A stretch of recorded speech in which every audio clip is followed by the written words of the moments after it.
The tavern smelled of smoke and cheap whiskey, the laughter of men spilling into the corners where shadows clung. Daniel kept to himself, hat low, eyes sharp as he pushed his untouched drink away. He had no interest in lingering, but the dealer with crooked teeth intercepted him near the door, whispering promises of something special waiting in the back. Against his better judgment, Daniel followed down the narrow hallway, each step heavier than the last, until the man swung open a door. On the bed sat a girl, her hair unkempt, her frame wrapped in a thin dress that failed to protect her from the cold. Her eyes were hollow, lifeless, like the embers of a fire long extinguished. The dealer grinned and leaned close to Daniel, voice dripping with filth. "You pay, she's yours." No questions asked. Coins exchanged hands, though not for the reason the dealer thought. The door shut behind, leaving Daniel and the girl in suffocating silence. She lifted her gaze slowly,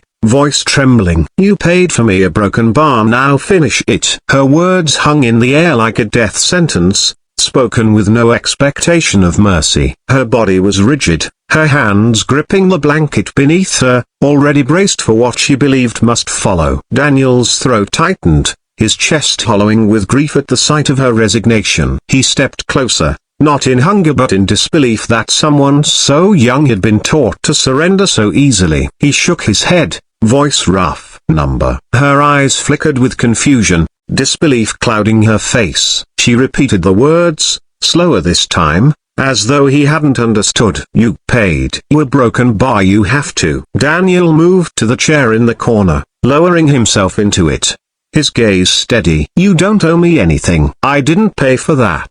I paid to get you away from him." She blinked, the walls around her quivering but not yet collapsing. "No one does that," she whispered. "No one pays and leaves. I'm not them." His tone carried no softness, only the weight of truth. "You're not something to be bought. You're not theirs. Not anymore." Her knees curled to her chest, arms wrapping around them as if to shield what was left of herself. Her lip trembled, teeth biting down until blood rose. "If you're lying a broken bar, it'll kill me."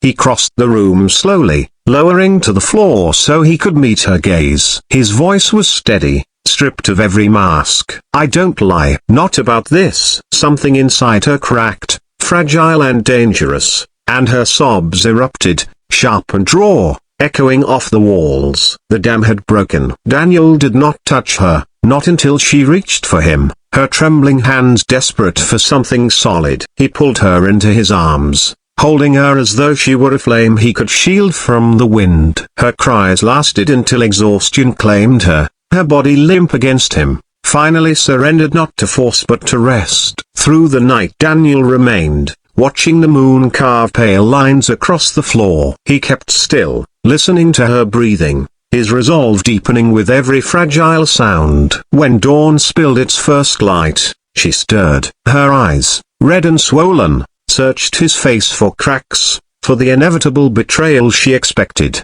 but all she found were weathered lines hardened by sincerity. "Where do we go now?" she asked, her voice breaking on the edge of hope. "Anywhere you want," he said. "Away from here." Away from him. "You're free." The word lingered in the room, foreign and fragile. She nodded faintly, her lips curving into the faintest hint of a smile she had long forgotten how to make. They left the tavern side by side, her steps uncertain but tethered to the steadiness of his. The dealer leaned in the shadows, his sneer venomous, but Daniel's glare burned hotter than any threat. He knew the man would not give up easily, that chains made of greed and cruelty would reach again for the girl. But his hands curled into fists, his jaw tightening with fire. He had made a vow without speaking it aloud, no one would break her again. Days turned into weeks, and the world beyond the tavern opened to her like a book she had never been allowed to read. At first she flinched at kindness, suspicious of food offered without demand, of silence that carried no threat. Daniel gave her space, guiding without binding, letting her learn that freedom did not come with strings. She struggled, stumbling between fear and disbelief, but every time she fell, Daniel was there not to lift her, but to remind her she could stand.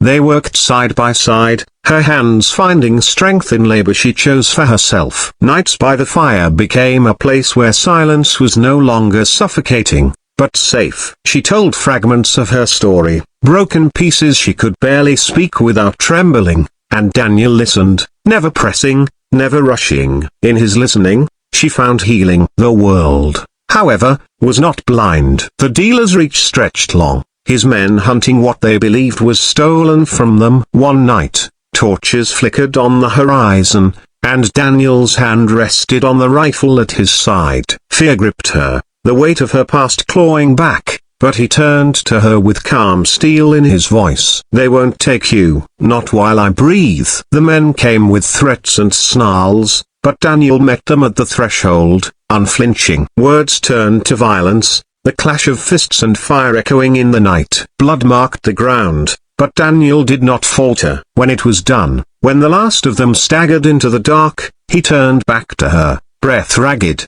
eyes fierce. "They'll never own you again." Tears slid silently down her face, not of despair this time, but of something she had thought lost forever, a belief. Belief in safety, belief in herself. Seasons passed, and the hollow girl who once whispered, "You paid for me a broken bar, now finish it," was gone. In her place stood a woman who no longer bowed her head in fear, who no longer trembled at shadows. And beside her was the man who had not bought her body, but bought her freedom, who had seen beneath the cloth of her pain and been shattered enough to fight for her until she could fight for herself.